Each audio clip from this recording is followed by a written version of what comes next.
بسم اللہ الرحمن الرحیم۔ السلام علیکم ورحمۃ اللہ وبرکاتہ۔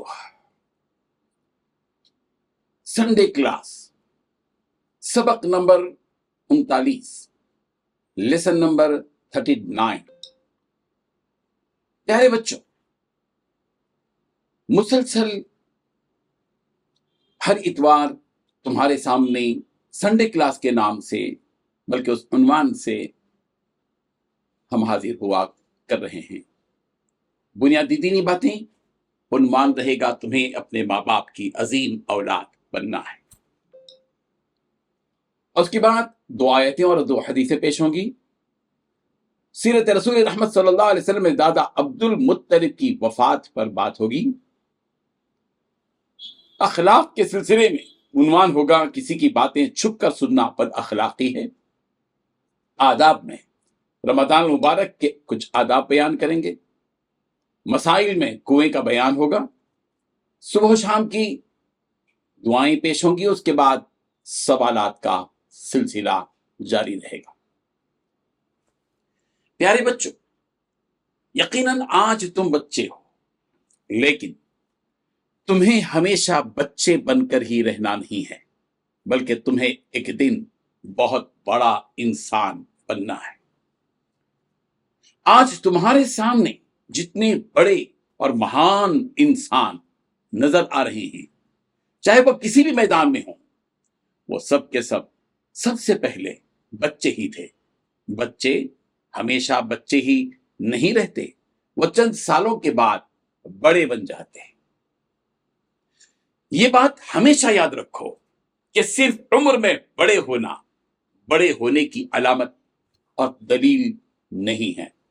صرف قد و قامت میں اونچے لمبے ہو جانا بڑے ہونے کی دلیل نہیں ہے، بلکہ وہ انسان حقیقت میں بڑا ہوتا ہے جو درست طریقے سے اور صحیح راستے میں اپنی صلاحیتوں کا اور لیاقتوں کا استعمال کرتا ہے۔ بچوں، یہ بات پوری توجہ دے کر سمجھنے کی کوشش کرو کہ ہر بچے میں بھرپور صلاحیتیں ہوتی ہیں، ایسی صلاحیتیں جن سے وہ ایک عظیم انسان بن سکتا ہے۔ وہ ساری صلاحیتیں اس بچے میں ہوتی ہیں۔ صلاحیت ہر انسان کے اندر ہوتی ہے، وہ بچپن میں نظر نہیں آتی۔ ہاں، اس بچے میں صلاحیت کے کچھ آثار ضرور نظر آتے ہیں۔ یہ صلاحیت جو ہر ایک کے اندر ہوتی ہے، اصل بات یہ ہے کہ وہ صلاحیت اس وقت سامنے آتی ہے جب اس صلاحیت کو استعمال کیا جاتا ہے۔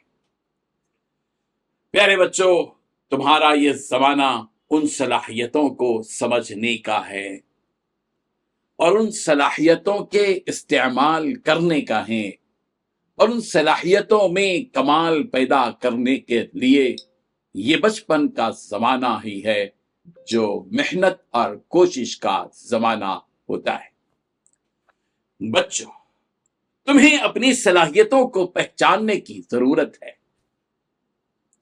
یہ بات یاد رکھو کہ اپنی صلاحیتوں کو جاننا ہی کامیابی کا اہم ذریعہ ہے۔ اگر تم دنیا میں بڑی کامیابی کے خواہش مند ہو اور تم یہ چاہتے ہو کہ تم ایک عظیم باپ یا عظیم ماں کے عظیم بیٹے یا عظیم بیٹی بن جاؤ، اور اگر تم یہ چاہتے ہو کہ تم کو زبردست کامیابی ملے، تو تمہیں اپنے اندر موجود ان صلاحیتوں کو پہچاننا ہوگا جو اللہ تعالیٰ نے تمہارے اندر چھپا رکھی ہیں۔ یہ ایسے ہی ہے کہ اگر تمہارے ابا جان نے تمہارے لیے خزانہ چھپا کر رکھا ہے اور اس کی کنجی تمہارے ہاتھ میں نہیں ہے، اور تمہارے ابا جان نے تم سے کہہ دیا ہے کہ میں نے تمہارے لیے خزانہ چھپا رکھا ہے اور اس کی کنجی بھی میں نے کسی جگہ رکھی ہے، تم اپنی کوشش سے وہ کنجی تلاش کرو، تمہارا خزانہ تم کو مل جائے گا۔ بالکل ایسے ہی معاملہ ہے اللہ تعالیٰ کا کہ اس نے تمہارے اندر صلاحیتوں کے ایسے خزانے رکھ چھوڑے ہیں کہ تم ان صلاحیتوں کے ذریعے मुल्क के बेहतरीन इंसान भी बन सकते हो और अपनी कौम के रोशन चराग भी बन सकते हो। अब तुम्हारा काम और तुम्हारी जिम्मेदारी है कि तुम उन सलाहियतों को तलाश करो जो अल्लाह ताला ने तुम्हारे अंदर रख छोड़ी है। प्यारे बच्चों, यही तालिब इल्मी का दौर है, जिस दौर में तुम्हें अपनी सलाहियतों को परखने और जानने की कोशिश करनी चाहिए। ये सलाहियतें तुम्हारी मसरूफियतों और तुम्हारे उन कामों के दरमियान तुमको मिल जाएंगी जिन मसरूफियतों और कामों में तुम लगे हुए हो। ये बात याद रखो कि हर इंसान कोई ना कोई खूबी या सलाहियत, हर इंसान में कोई ना कोई खूबी या सलाहियत जरूर होती है। उसके बावजूद बाज इंसान वहीं के वहीं रह जाते हैं, उनकी उन सलाहियतों का वो फायदा नहीं उठा पाते और चराग तले अंधेरा ही रह जाता है। बाज बच्चे अपने बचपन ही में अपनी सलाहियतों को पहचान लेते हैं और बाज वो होते हैं कि उम्र गुजरते गुजरते वो बुढ़ापे तक भी पहुंच जाते हैं, मगर वो अपनी सलाहियतों को समझ नहीं पाते। इस तरह उनकी उम्र जाये हो जाती है। बच्चों, तुम्हें अपनी उम्र जाये नहीं करनी है। तुम्हारा एक एक साल, एक एक महीना, एक एक हफ्ता, एक एक दिन, एक एक घंटा, बल्कि एक एक मिनट और उससे भी बढ़कर एक एक सेकंड भी तुम्हारा कीमती है। तुम अपने वक्त का सही इस्तेमाल करना सीखो। वक्त का सही इस्तेमाल करने वालों की सलाहियतें उन्हें कामयाबी तक पहुंचा देती हैं और वो चंद सालों ही में रियासत के या मुल्क के या दुनिया के अजीम इंसान बन जाते हैं। अगर तुम्हें अपने बचपन ही में अपनी सलाहियतों और अपनी खूबियों का इल्म हो जाएगा और अगर तुमको अपनी भरपूर सलाहियतों और खूबियों का एहसास हो जाएगा और उसी एहसास के साथ तुम अमली मैदान में अपने कदम बढ़ाने लगोगे और उन सलाहियतों से फायदा उठाने की परवह कोशिश करोगे, तो तुम्हारी जवानी तुम्हारा इस हालत में इस्तेकबाल करेगी कि लोग तुमको इस नजर से देखेंगे कि इंसान हो तो बस ऐसा हो, नौजवान हो तो ऐसा हो, जिसको देखकर सलाहियतों और खूबियों का अंदाजा हो जाए। प्यारे बच्चों, अगर तुम अपनी जिंदगी में कोई काबिले तारीफ कारनामा अंजाम देने का इरादा रखते हो और कुछ कर दिखाने का हौसला रखते हो, तो अभी से ये फैसला कर लो कि जो काम भी तुम करोगे दिलो जान से करोगे और तुम्हें अपने इस काम को अच्छे अंजाम तक पहुंचाना है। तो जो सलाहियतें अल्लाह ताला ने फितरी और तबई तौर पर तुम्हें दी हैं, तुम्हें उन सलाहियतों में इजाफा करना होगा और उन सलाहियतों में मजीद चमक पैदा करनी होगी। ये बात हमेशा याद रखो कि अल्लाह ताला ने तुम्हारे अंदर मौजूद उन सलाहियतों से कुछ अच्छा करने का मंसूबा बनाया है। इसलिए तुम अपने लिए कोई एक अहम मैदान मुंतखब कर लो, उस मैदान में आगे बढ़ो और जब आगे बढ़ना शुरू कर दो तो तुम्हें किसी मुकाम पर रुकने का नाम नहीं लेना चाहिए। प्यारे बच्चों, ये बात हमेशा जहन में रखो कि जिंदगी में किसी भी मैदान में मुमताज कामयाबी हासिल करने के लिए इल्म और हुनर की जरूरत होती है। तुम्हारा ये दौर यानी बचपन और जवानी का पहला दौर इसी इल्म के हासिल करने का दौर है। तुम्हारा इल्म यानी तुम्हारी मालूमात में जिस कदर गहराई होगी और तुम्हारा इल्म जिस कदर कुशादा और वसी होगा, उसी कदर तुम तरक्की करते चले जाओगे। तुम्हें अपनी जिंदगी में तिजारत की जानिब भी आगे चलकर तवज्जो देना है। तिजारत से तुम्हारी माईशत मजबूत होती है, मगर तिजारत की मजबूती के लिए इल्म और हुनर में मजबूती जरूरी होती है। इसलिए तुम अपनी तालीम को मजबूत रखो। तुम्हारे इल्म में पुख्तगी होनी चाहिए। तुम्हें होना चाहिए वो तुम्हारे अंदर जो कॉन्फिडेंस है वो कॉन्फिडेंस होना चाहिए। तुम्हें अपने इल्म पर भरपूर एतमाद होना चाहिए। जाहिर बात है कि आज तुम ये फैसला कर लोगे कि तुम एक बड़े और अजीम शान इंसान बनोगे और एक बड़े और अजीम इंसान बनने के लिए तुम्हें जो कुछ भी करना पड़े, तुम्हें वो सब कुछ करने के लिए तैयार रहना पड़ेगा। आज की तुम्हारी ये मेहनतें, कोशिशें और काविशें कल जब तुम बड़े हो जाओगे तो तुम्हारे काम आएंगी। आज की कड़ी मेहनत से कल तुम उस काबिल बन जाओगे कि आराम और राहत वाली, सुकून और इत्मीनान वाली जिंदगी गुजार सको। हमें उम्मीद है प्यारे बच्चों से कि वो अपनी जिंदगी में एक गोल बनाएंगे, एक टारगेट बनाएंगे और उसी के मुताबिक अपनी सलाहियतें इस्तेमाल करेंगे, मेहनत करेंगे और आगे बढ़ने के लिए अपने कदम हिम्मत के साथ बढ़ाएंगे। प्यारे बच्चों, 2 आयतें और 2 हदीसें पेश करते हैं। सबसे पहली आयत सूरतुल हिज्र की है और आयत नंबर 99 रब्बुल जलाल ने इरशाद फरमाया, वअब्दुर रब्बक हत्ता यअतियकल यकीन, और अपने रब की इबादत करते रहो यहां तक कि मौत आ जाए। हमें इस फैसले के साथ जिंदगी गुजारना चाहिए कि जब तक ये जिंदगी रहेगी उस वक्त तक हम अपने रब की इबादत करते रहेंगे। ये एक फर्माबरदार बंदे की जिंदगी का वजीफा होना चाहिए कि वो मौत तक अपने हकीकी रब की इबादत करता रहे। दूसरी आयत सूरह ताहा की है और आयत नंबर है 14। रब्बुल जलाल ने इरशाद फरमाया, अक़ीमिस्सलात लिज़िक्री, मुझे याद रखने के लिए नमाज कायम करो। जब बंदा अल्लाहु अकबर कहकर नमाज का आगाज करता है तो उसकी नमाज के खत्म तक उसका रब उसे याद रहता है। नमाज की खुसूसियत यह है कि बंदा नमाज में अपने रब की याद में होता है। अल्लाह को याद रखने के लिए नमाज पढ़ने का सिलसिला जारी रखना चाहिए।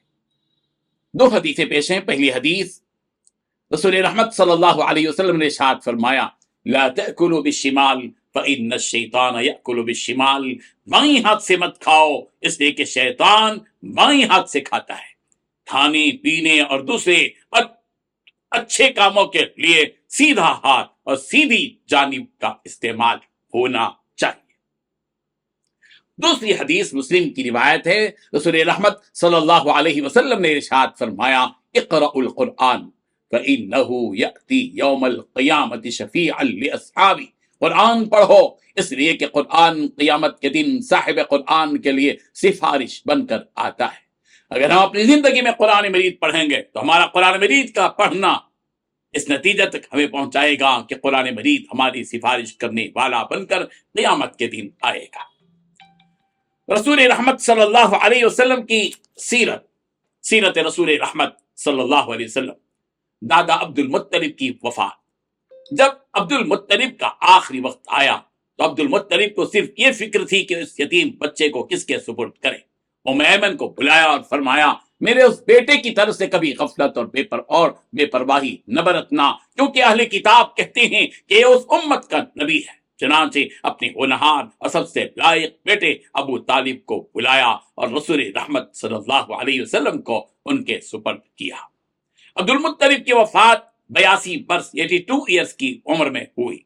उस वक्त रसूल रहमत सल्लल्लाहु अलैहि वसल्लम 8 साल 2 महीने 10 दिन के थे। अब्दुल मुत्तलिब की वफात के वक्त रसूल रहमत सल्लल्लाहु अलैहि वसल्लम सरहाने खड़े आंसू बहा रहे थे। जब अब्दुल मुत्तलिब का जनाजा कब्रिस्तान ले जाया जा रहा था तो रसूल रहमत सल्लल्लाहु अलैहि वसल्लम भी पीछे पीछे चल रहे थे। अच्छे अखलाक। प्यारे बच्चों, आज का उन्वान होगा, किसी की बातें छुपकर सुनना बद अखलाकी है। अगर कोई किसी से बात कर रहा हो और हम उसकी बात सुन रहे हों तो बात करने वाले को मालूम रहना चाहिए कि हम उसकी बातें सुन रहे हैं। और अगर हम किसी की बातें कान लगाकर चोरी से सुने तो ये कोई अच्छी बात नहीं है, बल्कि ये बद अखलाकी है। हमारे नबी हजरत मोहम्मद मुस्तफा सल्लल्लाहु अलैहि वसल्लम ने इरशाद फरमाया, वला तहस्ससू, और छुपकर किसी की बातें मत सुना करो। छुपकर बातें सुनने से घरों में इख्तिलाफात पैदा हो जाते हैं। छुपकर बातें सुनने से झगड़े पैदा हो जाते हैं। छुपकर बातें सुनने से रिश्तेदारियां टूट जाती हैं। छुपकर बातें सुनने से आपसी ताल्लुकात टूट जाते हैं। किसी के बात को छुपकर सुनना गैर अखलाकी हरकत है। ये बात न अल्लाह ताला को पसंद है और न ही अल्लाह के रसूल सल्लल्लाहु अलैहि वसल्लम को ये बात पसंद है। जिस तरह किसी का माल चोरी करना हराम है, इसी तरह किसी की बातों को चोरी से सुनना भी हराम है। जब किसी की बात सुनने ही का शौक है तो जिनकी बातें सुन रहे हो उनको इत्तला देकर अपना शौक पूरा करो। اور اس بات پر بھی غور کرو کہ اگر تم کسی سے راز کی باتیں کر رہے ہو اور تمہاری باتوں کو کوئی چوری سے سن رہا ہو اور تم کو اس کی اطلاع ہو جائے تو تم کو اچھا لگے یا برا؟ ظاہر بات ہے کہ تمہیں اچھا لگے گا یا برا؟ ظاہر ہے کہ تمہیں اچھا نہیں لگے گا، برا لگے گا۔ ظاہر ہے کہ تم کو برا لگے گا۔ جب یہ بات تم کو بری لگتی ہے تو ظاہر ہے کہ دوسروں کو بھی بری یہ بات لگے گی۔ اس لیے دوسروں کی باتوں کو چوری سے سننے کی کوشش مت کرو، یہ بھی گناہ ہے اور حرام۔ زندگی گزارنے کے آداب، آج عنوان ہے رمضان المبارک کے چند آداب۔ پہلا ادب، شوق و ذوق سے رمضان المبارک کا انتظار کرنا چاہیے۔ دوسرا ادب، رمضان المبارک کے خاطر شعبان کے چاند کو شمار کرنا چاہیے۔ تیسرا ادب، چاند دیکھ کر یہ دعا پڑھنا چاہیے، اللہم اہلہ علینا بالیمن والایمان والسلامتی والاسلام ربی وربک اللہ۔ چوتھا ادب، اپنے ماتحتوں کے ساتھ مزید نرمی اور مزید شفقت کا سلوک کرنا چاہیے۔ نوٹ، یہ ادب ہر وقت ضروری ہے لیکن رمضان مبارک میں اس کا خصوصی اہتمام کرنا چاہیے۔ پانچواں ادب، رمضان مبارک میں صدقہ خیرات کرنے میں اضافہ کر دینا چاہیے۔ چھٹواں ادب، رمضان مبارک میں کلمہ طیبہ اور استغفار کثرت سے پڑھنا چاہیے اور جنت کو طلب کرتے رہنا چاہیے اور جہنم سے پناہ چاہتے رہنا چاہیے۔ ساتواں ادب، رمضان کی راتوں خصوصاً عشرہ اخیرہ، آخری عشرے میں زیادہ سے زیادہ عبادت کا اہتمام کرنا چاہیے۔ شریعت کے مسائل، کنویں کا آج بیان ہوگا۔ کنویں کے پاک کرنے کے 5 طریقے بیان کیے جا رہے ہیں۔ پہلا طریقہ، جب کنویں میں نجاست گر جائے تو تمام پانی نکالنے سے پاک ہو جائے گا۔ دوسرا طریقہ، اور جب آدمی یا سور یا کتا یا بکری یا 2 بلیاں یا اتنا یا اس سے بڑا کوئی اور جانور گر کر مر جائے تو سارا پانی نکالنا پڑے گا۔ تیسری بات، اور جب کوئی بہتے ہوئے خون والا جانور کنویں میں گر کر پھول گیا یا پھٹ گیا تو سارا پانی نکالنا ہوگا، خواہ وہ جانور چھوٹا ہو یا بڑا۔ چوتھی بات، اور جب کبوتر یا مرغی یا بلی یا اتنا ہی بڑا کوئی جانور گر کر مر گیا لیکن پھولا نہیں تو 40 ڈول نکالنے پڑیں گے۔ پانچواں طریقہ، اگر چوہا، چڑیا یا اتنا ہی بڑا اور کوئی جانور گر کر مر گیا تو 20 ڈول نکالنے پڑیں گے۔ 20 کی جگہ 30 اور 40 کی جگہ 60 ڈول نکالنا مستحب ہے۔ صبح و شام کی دعائیں، جب کوئی آرام پہنچائے یا کوئی ہم پر احسان کرے تو ہم ان سے کہے جزاکم اللہ خیرا۔ آگ لگنے پر یہ دعا پڑھیں، اللہ اکبر اللہ اکبر اللہ اکبر۔ پیارے بچوں، اسی کے ساتھ ہم اب سوالات کی طرف چلتے ہیں۔ پہلا سوال، کس چیز سے ایک عام انسان ایک عظیم انسان بنتا ہے؟ دوسرا سوال، کچھ کر گزرنے کے لیے کیا کرنا پڑتا ہے؟ تیسرا سوال، کون سا زمانہ صلاحیتوں کو سمجھنے کا زمانہ ہے؟ چوتھا سوال، کسی بھی میدان میں کامیاب ہونے کے لیے کن 2 چیزوں کی ضرورت ہے؟ پانچواں سوال، بچپن اور جوانی کیا حاصل کرنے کے دور ہیں؟ چھٹواں سوال، تم آج کڑی محنت کرو گے تو تمہارا مستقبل کیا ہوگا؟ ساتواں سوال، سب سے قیمتی اور اہم چیز ایک انسان کے لیے کیا ہے؟ پیارے بچوں، تھوڑی سے سوالات میں ہم نوعیت میں تبدیلی لاتے ہیں اور 8واں سوال پیش کرتے ہیں۔ تمہیں غور سے ہم نے جو چیز ڈیش میں چھوڑی ہے اس کو فل کرنا پڑے گا، اس کو مکمل کرنا پڑے گا۔ سنو غور سے، آج تمہارے سامنے جو بڑے مہمان نظر آ رہے ہیں وہ بھی کبھی ڈیش تھے۔ 9واں سوال، صرف عمر میں ڈیش ہونے کی علامت نہیں بلکہ حقیقت میں وہ انسان ڈیش ہے جو اپنی صلاحیتوں کا صحیح استعمال کرتا ہے۔ 10واں سوال، تجارت میں مضبوطی کے لیے ڈیش میں مضبوطی ضروری ہے۔ 11واں سوال، سوالات کے انداز میں، رب کی عبادت کب تک کرتے رہنا چاہیے؟ 12واں سوال، کس کو یاد کرنے کے لیے نماز کو قائم کرنا چاہیے؟ 13واں سوال، قیامت کے دن کون کس کی سفارش کرے گا؟ 14واں سوال، دادا عبد المطلب نے آخری وقت ہمارے نبی صلی اللہ علیہ وسلم کو کس کے سپرد کیا؟ 15واں سوال، چھپ کر باتیں سننے کے نقصانات کیا ہیں؟ اسی کے ساتھ پیارے بچوں، یہ سبق تکمیل کو پہنچتا ہے، سبق نمبر 39، لیسن نمبر 39، اور ہم تم سے جدا ہوتے ہیں۔ اللہ حافظ، جزاک اللہ خیرا، السلام علیکم ورحمۃ اللہ وبرکاتہ۔